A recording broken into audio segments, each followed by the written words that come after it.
Greetings and welcome to a new video about 2 degrees of freedom controller design. This is our example number 3. In this example, again, we will look at the calculation step by step and we will verify these in MATLAB simulations. So for this situation, we have the following example number 3. So we have the given open loop system, which is also called a plant, and 2 degrees of freedom control system. We have the controller 1 and controller 2, and again the reference and also disturbance of this situation. So the plant is given by this expression 4 times s plus 3, so we have a 0 at -3, and we have then 3 poles, one at the origin, one at -2 and one at -4. As in the previous examples, we have specifications. Again, to the response of unit step disturbance must be small and it must settle down to 0 in less than 2 seconds. We also have the step response specification that the maximum overshoot must be 10% in this case, and the settling time is then 0.5 seconds, so it is even smaller settling time. Steady state errors are 0 for step, ramp and acceleration. So for 3 kind of reference inputs, the steady state errors must be 0. Okay, looking at the solutions, we start always with a closed loop transfer function. For that, we set up the disturbance to output first. That is from disturbance to output, ignoring the reference, so making that 0. This is the transfer function. In a similar form, we look at the reference to output, so it means we only consider reference and disturbance will be 0. Then this transfer function is given. So we have, in both cases again, we have the same denominator, so the characteristic equation of these 2 closed loop transfer functions will be exactly equal to each other.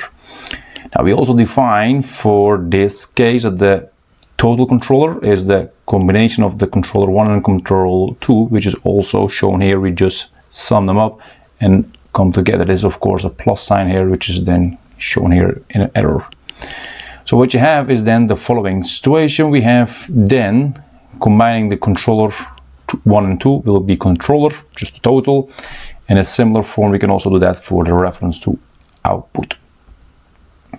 And this can be also written in this form. You can see the controller 1 times g over 1 plus the controller, total controller, times plant, which is actually this expression without this controller 1 is the same as the disturbance to output response.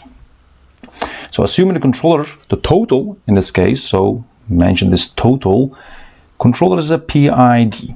And again, I use just one gain and one parameter for my 0, which is then in this case 2 zeros at the same location and 1 pole at origin. So the lowest equation is then given by this expression. 1 plus the loop gain is 0, so 1 plus the controller times the plant, which is of course shown here and also shown here, exact same. And if I now add them up and substitute everything I have from plant and also from our controller, total controller, I will get this. In this case, I cannot make it simpler, so this is what it is for the root lowest equation. Now from the specifications, we have the MP is 0.10, so 10%. Converting that to damping ratio, zeta will give you 0.59 approximately, or 0.591. Now going to the settling time, which is 0.5, that means the sigma d, which is the absolute damping, will be now 8, so 8 radians per second, so this is larger. And going further to the next one, to the imaginary value, which is omega d, using again this formula we know from the previous examples, we get 10.9 radians per second. So we have now the real and imaginary value for our design point. So the design point given in this form, general form, Pm is equal to minus sigma d plus j omega d. You substitute everything we have for omega d and sigma d, we have this design point. Very important step.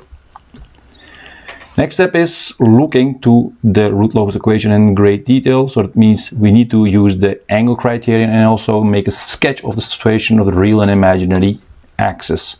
So this is the design point, and we know also that we can draw this Pm minus 8 plus 10 J10.9, and this was our root locus equation. From this you can recognize directly where the poles and the zeros are. So we have two poles, double pole at the origin, so that is actually a double pole, has a phi1 and a phi2 as the face. Now we have also a pole at -2 that will also make an angle, and that will be phi3. Now we also have a pole at -4, and that will also make an angle phi4. What you also see is there is a 0 at -3, so that will be then phi5. So in total we have this. Now, do we have another one? Of course we have the 0, so we don't know yet where it is, so we will come back to that after the calculation. So again, the angle criterion says all the pole angles, so all the contribution by the poles must be taken as negative, and all the poles by the zeros, so in this case just 1, will be taken as positives. Now, since we know that also the 0 at location A will be positive, it's a positive phase contribution, and we have 2 of them, that's actually shown here. So minus phi1, minus phi2, minus phi3, and minus phi4. So phi4. So up to phi1 to phi4 is all negative. Phi5 is positive, and 2 times the phi a, which is then equal to minus 180 degrees. This is the condition we need to meet in order to get that root locus equation. Now, phi1 is the phase contribution of the plant pole at the origin, s is equal to 0. The phi2 is the phase contribution of the PID pole, due to that pole at the origin again. Now, phi2 is the phase contribution of the plant pole at -2. And we also have the phase contribution of the plant pole at -4, which is then phi4. Now, phi5 is the phase contribution of the plant 0 at -3. Now, phi a, we don't know yet, is the phase contribution of the double pole, double PID 0 at s is equal to -a. Of course, this is 2 times this. So we need to now set up the equation for the pole and the 0 phase contribution. Now, phi1 and phi2 are equal to each other. We all know that this is of course a larger angle at 90 degrees. So again, use the same formula, similar formula we have done in the previous example. So 180 degrees minus this angle, which we calculate using arctangent. So it is then 10.9 over 8. Will be 126 degrees. So this angle is then calculated first from this, and then you subtract it from 180 degrees. And a similar formula also for the phi3 and also for phi4, you will get these results. Now for the 0, you will exactly do a similar one, but then of course using 8 minus 3, and again 115 degrees. Now we have now everything. We can now just substitute all the values in here and then calculate phi a. So minus 126, minus 126, minus 190, minus 110, and plus 115, and plus 2 times the phi a, which will be then minus 180. Now if you do the math here, you will get 93. That means it is larger than 90 degrees, so it will be, of course, on the right hand side of this PM real value. So we have now then the following. So of course it is close, so it is close to 90 degrees, so I will just place it as a sketch here. That will make a face, and I will call it now phi a also in the sketch of the root locus. So that is a double PID 0 at s is equal to minus a. Now we can use then for the calculation again the tangent of this angle. Of course it is 180 degrees minus phi a, and then 10.9 divided by 8 minus a.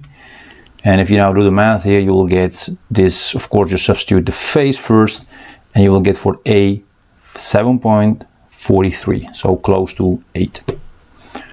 Okay, great. We have now the total controller, or the PID controller expression given by this. So k is still unknown, just some value. But this is known, which was a before we started, so we know that this is now 7.43, and this is a double pole, double 0 I mean. Okay, now this can be of course then this is the same thing, so we have just determined our value. So we move on, and this is actually the complete picture, and we know the location of the PID zeros, so we can move on with the magnitude criterion or the magnitude condition. So using root locus equation, we can calculate the k of this controller, 1 plus the loop gain again. We add everything up, so the plant and the controller of course, except the k we need to determine. So you combine them, make it simplified, and then isolate k. So you express the k in terms of the rest of the parameters. You get this. Now we need to use the design point, which was -8 plus j 10.9. And we need to evaluate this k at a design point, which is actually shown here. What we then do is we just substitute for the s where we see an s, this -8 plus j 10.9. That is actually the result here. You can see all of the red ones are what we have substituted here for s. Now you can simplify this, then this will be of course -6 plus the j 10.9, and again -4. In a similar form you get the rest of the values in a simplified form. Now in order to calculate now the magnitude, you need to of course calculate the magnitude of this expression, also this expression, using of course the square root of the real value squared plus the imaginary value squared. So that's actually shown here, the real value squared plus the imaginary value squared, and then square root of that part. And since there's a square, so we square again the complete quantity. A similar form for this, and for this term you can just see that we need to multiply them, divide it by 4 times, and again similar form, then you would square this, and again here for the square root expression. The result will be then 4.62.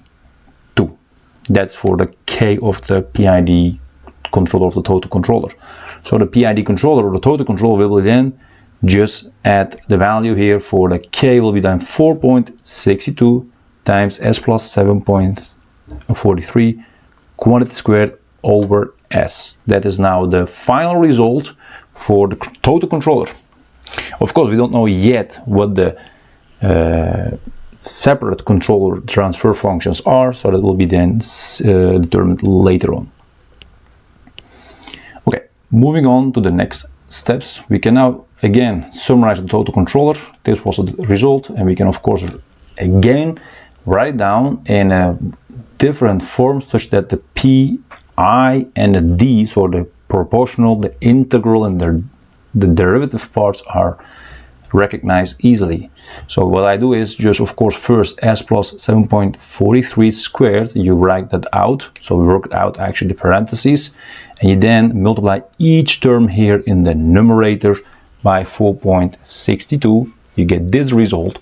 And if you now work it out, so you divide each term again by s, you can see you will get this. So you will get, for example, for the second one, 68.8 s over s. That will of course leave only 68.8, and you will get then 255 over s, and this will of course have then only one s because you will lose one s from the denominator.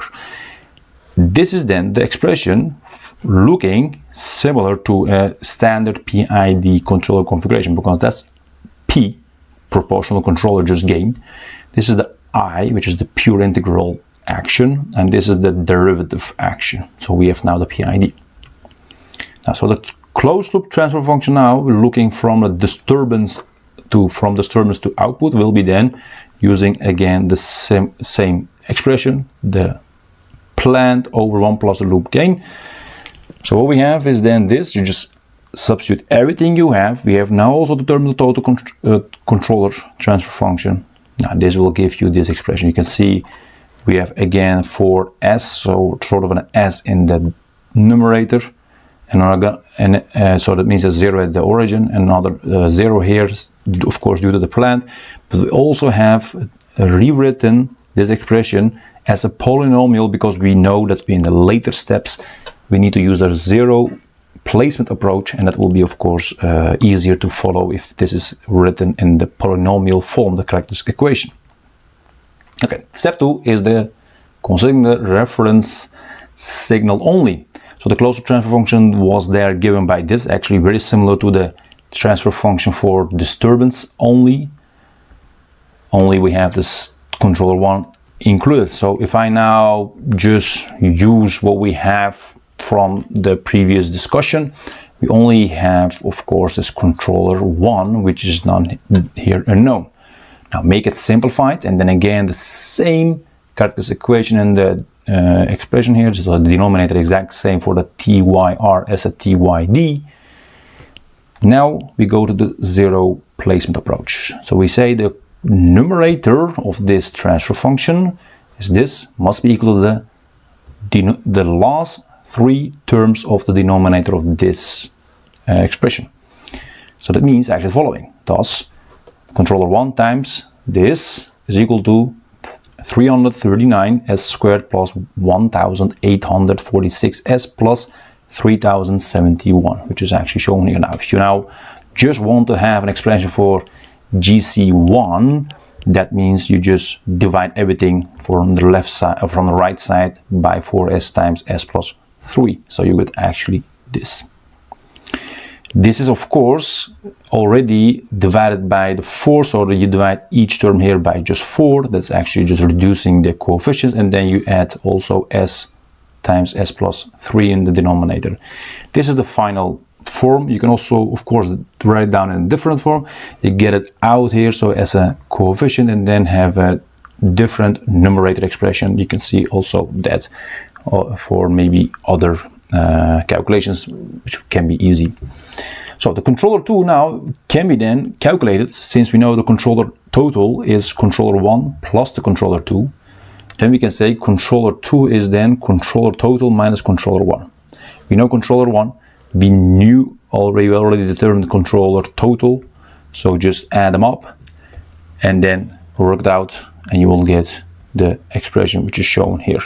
I'll use specifically here an approximation sign, because if you do math here, you will get some extra terms here in the numerator, which must be actually eliminated. So you might ask, okay, why did you have it and why did you make an approximation sign here? Because due to rounding off errors, we have some actual additional terms here. But if you do that exactly in a, let's say in a calculator, maybe in a spreadsheet, you will see that this will be exactly this, or expression which is similar to that one and not an additional term. So this is what we need to use, and not an additional parameters in the numerator of this second controller. Okay, because you work this out, you will not get this. You will get small values for s and then some constant value in the numerator, and that is just ignored here, and that won't have any effect for our system. Okay, total result. This was the configuration, controller 1 here, controller 2 here, the plant here, disturbance, the reference and output, and then unity gain, so no noise again. And the controllers we have designed, this was what we have designed for the controller 1 and controller 2 also shown here. So you can recognize again, this is sort of the gain of this controller 1, and we can now recognize also or determine the zeros here, and we have one pole and one at the origin and one pole at the -3. And this is another circuit or another transfer function of the controller. All right, now let's look at the situation now here. Everything is now set, so we can just say controller 1, we have now the transfer function, controller 2, we have also the transfer function, the plant, and the disturbance. Okay, so what's happening now? What's the next? This thing here, the complete given area here, in blue dotted box, sort of, is the total controller G of C. So that's the PID controller we have determined. So this PID controller is the addition of these two. So it is actually addition, so it is not a minus. So there's actually a mistake here. So again, there's also a plus here, so there's also a plus. So you need to add them up. So now let's also check the simulation results. What kind of results do we have? Let's check first the disturbance to output. You can see the results here. Now we have here the overshoot, which is of course infinite, but that doesn't, we don't care about that because it starts from 0 and it goes to some value. The overshoot always infinite. You can see the peak value is 0.013 something, which is not that much compared to what we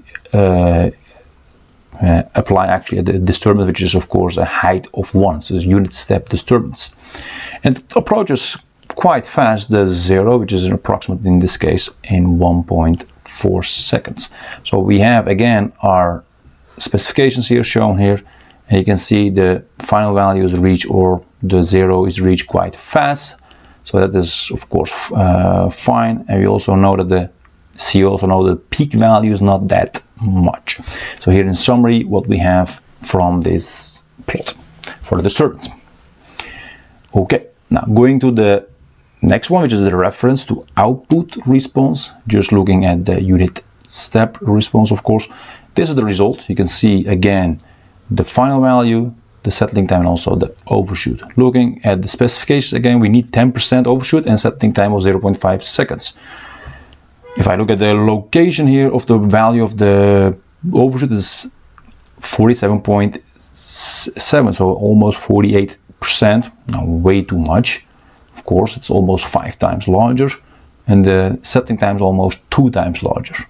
So the settling time is not good, and overshoot is also not good, but the final value is again fine. So that's most of the time not the case, but this is, again, we have 2 problems. So how do we fix this? Again, this is the conclusion. This is definitely not good. So again, I'm thinking the challenging part will be the overshoot, because we need to go down quite a lot. The settling time is also large, the differences, so can be a quite complicated tuning operation. So let's also look at the root locus plots, because we have now 2 configurations. This is actually from the,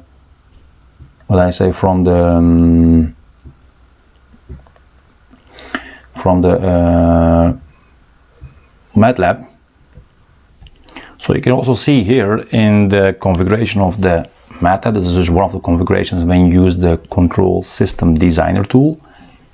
Here's a C1, which is our first controller. This is a C2, which is our second controller. This is the plan, and this is a sensor, in this case just 1, because we have no extra element here in our circuit, and this is the noise, which is in our case also 0. And the disturbance we are talking about is actually here. So we add the disturbance, and we actually add here and subtract here the controller. So I already said this is the plus and this is the minus. This must be actually minus, so I actually misspoke a couple of minutes ago. This is still the same configuration, so plus and a minus sign here, in order to have in total still these 2 make up the controller, the total controller.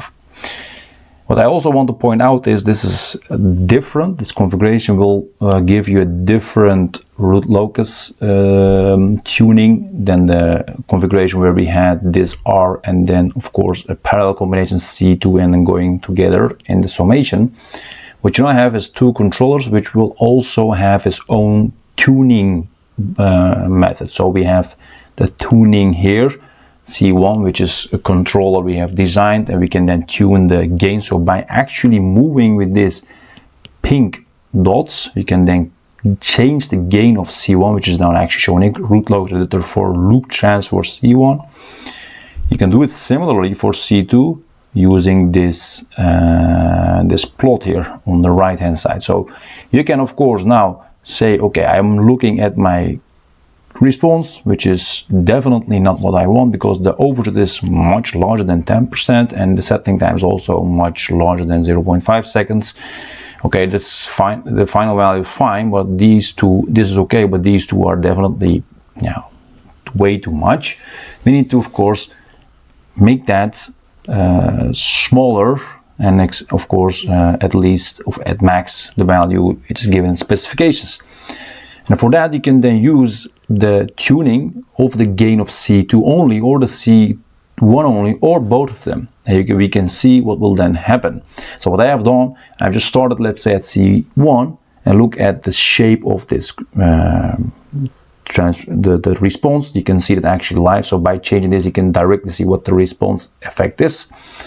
And if that is going in the right direction, and at some point, of course, it is you get some optimum, then you can of course then try to use the right side, or you start with the right side and then go to the left side. So it is really depending on what kind of system you have. So there's no general rule for this.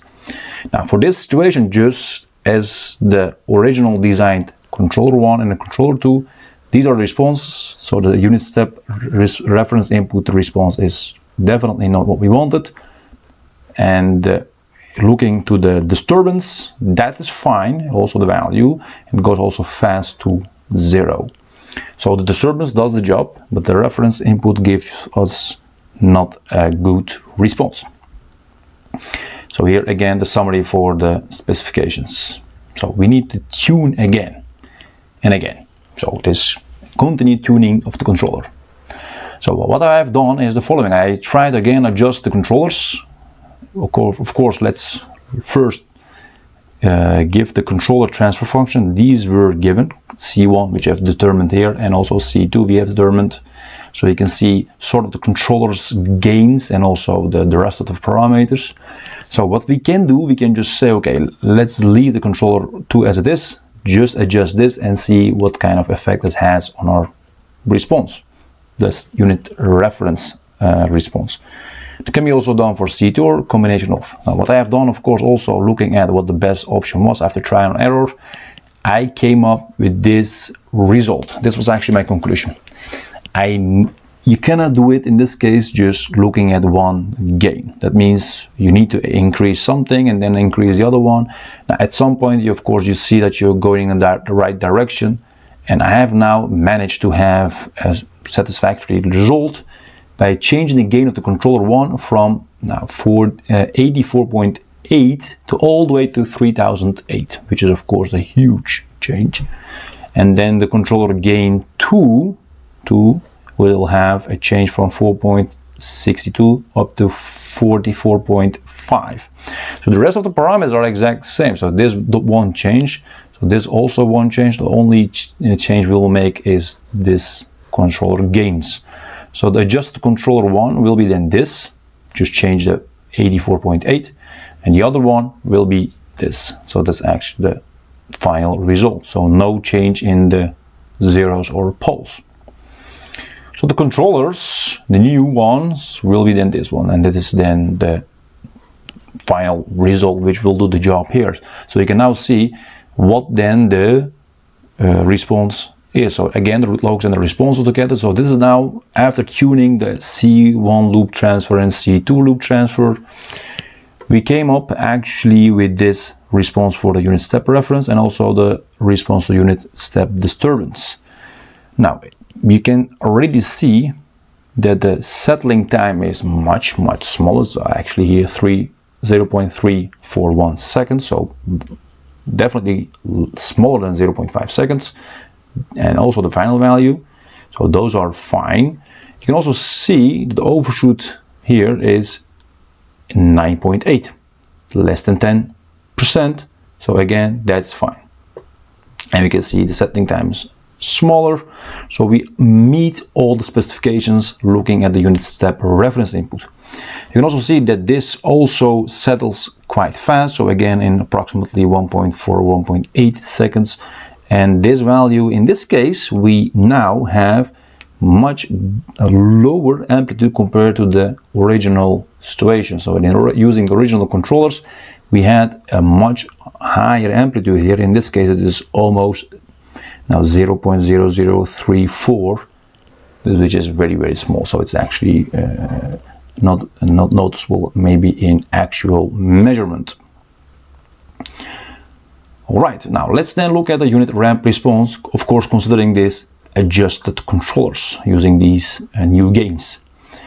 Now this is the response. You can see again the orange line is our ramp input and also the response for that. I've labeled here purposely some values. You can see so amplitude is 1 at time, right, exactly 1, so approximately 1. So you can see, okay, this is also almost 1 and this is also almost 1.4. So it is following the input very closely, the blue line. It's of course we have some changes here of some differences at the beginning, so you need to actually look at it at some later state, not at the beginning. That's also called the steady state value. So again, specifications, we need 0 steady state errors for ramp. Now we have actually managed that using this new controllers tuned one, so this is all fine.